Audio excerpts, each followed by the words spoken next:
You've got to be able to explain where they're going because you're taking them there with this. Absolutely. And the good news is with all of your sales reps, I'm training them to have this conversation. So they will be able to go, their vision is this. And then you guys will be able to relay it to the people. Is this cool? You're all looking like a little bit stunned. I guess there is an issue there where it relies on the client to be able to articulate what they want. Because sometimes they're like, I don't know, I just want to make more money. Yeah. Get leads. What else do you want? This is going to be the salesperson's job. I think we've got it on video if you guys are that keen to watch it. However, we're spending a lot of time. Now the sales conversation, it's not about the Xer or the sales rep. It's about them asking really good questions to build language around this. Because if they can build language around this with your sales reps, and they are, and they will, they are going to go, okay, you're the person to take me there. So consider that being taken care of. They're going to have all of that.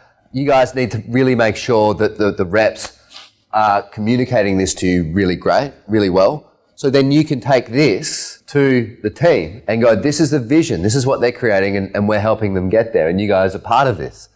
Can you see how this is more inspiring than here's a list of 36 tasks on the details of what we're going to create? Cool. And it allows for innovation. Their vision is there, yeah? Yeah. No, I agree that, you get these sort of words and they are quite generic.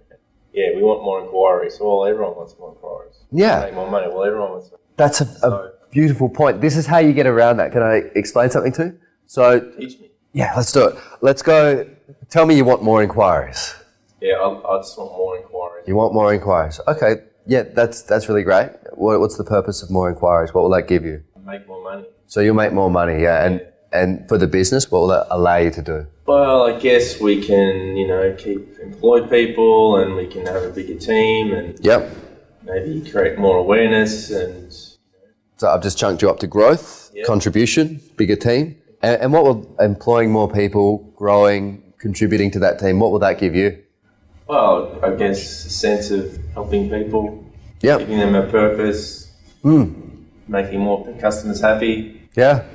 So you'll be growing with the community, you'll be helping people, you'll be contributing, you'll be more significant yourself, you'll keep customers happy. So we've gone from lead generation up into these key needs of belonging, contribution. That's it. Like quite often I'll sit with clients and if they're just giving me crap, I'll just go, for what purpose? For what purpose? I'll go, don't get angry at me. There's a reason. For what purpose? For what purpose? And they'll hit a point and they'll go, oh shit, that's why I do things. Wow. And on the way there, you have this hierarchy of language. The hierarchy of language is magic because we just went from I want to generate more leads for my business to I want to create a community that's growing and changes the world. It's a big difference. And that's something that people will wake up in the morning excited about. If you go, I just want to get more leads, that's drier than a sandwich in the sand. It's, it's not something that moves people. Now, in doing this gives you language that you can then share with your team. So look, there's, what are their names again? Home of Kitchens. And so this is our client. This is our client that we've just met and we've decided to work with. They're called Home of Kitchens. It's owned by this lovely couple named Tony and Bronwyn. Now, Tony and Bronwyn have been doing this for 30 years. And when we sat down with them, we discovered that they want to expand into new markets. They want to get, more inquiries, but the reason for that is because they have an opportunity to grow and to grow with the community and to get their excellent service and their excellent thing that they do to more people and to grow their staff. And we want to support them in doing that through building this. So the purpose of this is, and all of a sudden, how do you guys feel when you're hearing this language? Is it fluffy or is it actually, pulling some heartstrings? It's pretty good, but I think it'd be better to even go to a higher level. Like, what if you did have this great big kitchen company? What would be your dream there ultimately? They might say, oh, well, actually, we want to sponsor 1,000 World Vision children and we want to actually, we had this idea for 25 years to build the best kitchen the world's ever seen, but it's going to take $1 million of R&D to fruition. We can't afford to do that at the moment, but we've had the best kitchen you could ever imagine, and that's been a big thing. Yeah. So comments like that, that's all that could be one of their ultimate goals for these people if you're able to sort of untap that. And they might not have talked about it for 25 years or something, and that comes out, and they'll be more inspired in their life. You can inspire the team massively with that. Spot on. I mean, really, if we keep chunking up, whether they say, I just want a showcase website or I just want to, whatever their minimal outcome is, chunking up that way, it comes to three things. It comes to belonging, and I've gone through this with lots of teams before here, significance and contribution. All decisions are made on this, trying to meet these three needs. They want to be certain, they want to have a place where they're at home, they want to belong, they want to know that, they're okay. They want to be important, they want to be bigger than they are, they want to know that they matter more than they do currently, and they want to contribute, they want to give, they want to have an impact on the world around them. So if you chunk anything in this up enough, that's what you come to. These are the core drivers of decision making. And I've been teaching this to your sales team because really in the relationship, everyone's looking for these three things and everything else is a vehicle to get there. So with these three things, every time they've made a buying decision, they've been trying to get these. And every decision they make is just another shot at redemption. Will it give me this? So when they're explaining their vision is to expand to new markets by getting new leads, by training their reps to be really great, by delivering the best kitchen fit outs ever seen, they'll be able to grow their team and expand, and that'll give them a community around it. They'll be able to give people jobs. They'll be able to put people into situations where they're making beautiful art in kitchens. They'll be able to inspire. They'll be able to grow. They'll have a place where their staff and their clients belong and feel a part of something. They'll feel important because all of the staff are making things that they're proud of and doing it really well. And they'll contribute to the community by offering this marvelous service, by giving people jobs and incomes and everything like that. So this is where they go. It's the language around this that you've got to connect with your team in this high-level conversation in leadership to get them to really connect with the project. And then they'll think of ways to do it that you can't possibly think of because you're not 20, 30 people yourself. How's this sitting? Cool? How are you guys going there up on the screens and around the world? Nodding heads, thumbs up. More coffee? All right, cool. So their vision. Let's talk more about it. The salespeople are going to give this to you. How closely do the project leaders work with the person that closed the deal or opened the account, as we say now? No, not a lot, I guess. They sort of hand it over, Wes says, oh yeah, I got this package, I think you're going to do it. I think they spoke to us first time 6 months ago.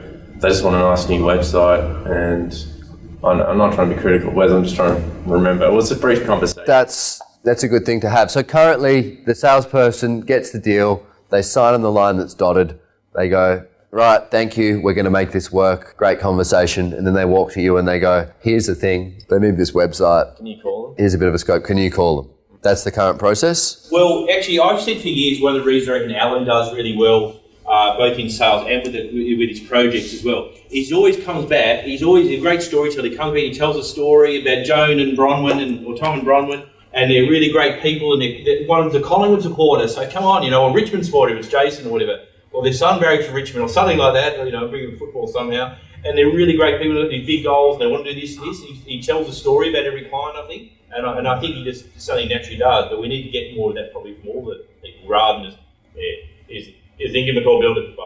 Well, that's really why among other things, why Alan is right up there. Yeah. He is great at relationships. He's great at bringing people's vision out of them and communicating it, and he really, really gives a frig. Yes.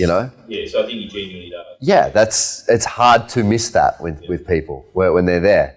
And, we'll do training around the salespeople doing that, but wouldn't it be great if they could give you a one-pager on the client's vision based on the conversation?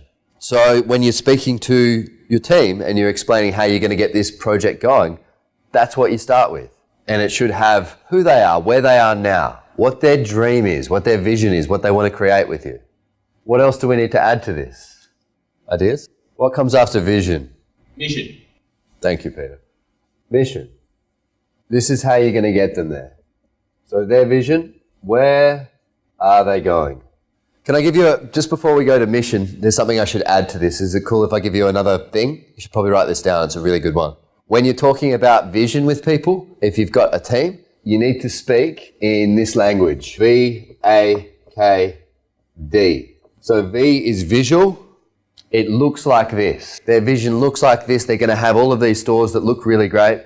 Audio is, it sounds like this. People are going to be saying these things. They're going to be talking this way about them. They're going to be, creating these kind of conversations. Kinesthetic is feels, and these are people's preferred like different preferred communication styles. Kinesthetic is they feel great about this decision. They really feel like they want to bring into this market. They're going to have an amazing sense of accomplishment. They're going to feel great inside as they're growing. And D is, I would be willing to bet at least 3/4 of this room.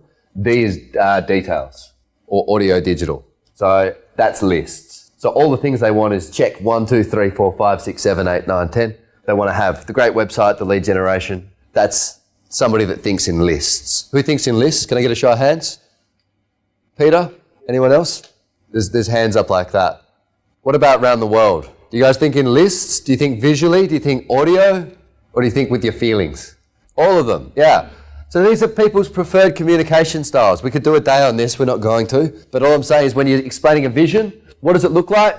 What's it going to sound like? What's it going to feel like? What are all the details around it as far as elements or lists and criteria? And this is how you inspire a room, bring a room around this language. Most people prefer visual. They think in pictures. Some people think in sounds and audio, they think around that. Kinesthetic, some people are all feeling, like they're all about emotion. Fun to hang around with, not so fun in business. Or audio digital, these are people that talk to themselves all the time. You'll find most engineers, live here. So around vision, the language you bring it to life will organise for the reps to give you a one-pager that the client has articulated, that the reps have brought out of them using these techniques by just asking questions. What are you trying to create? What's your big vision for the company? Then you'll be able to take that to your team and go, so this is what we're doing. This is the purpose of your work. It's to help Tony and Bronwyn to take the business to this level. This is what they're doing. And the vehicle for that, the mission, how we get there is what we're going to do. So their vision, our mission is to bring them there using the following things and keep this really concise. Whenever you talk, whenever you go back to your team in project leadership, you're speaking in this language. How are we on track for their vision?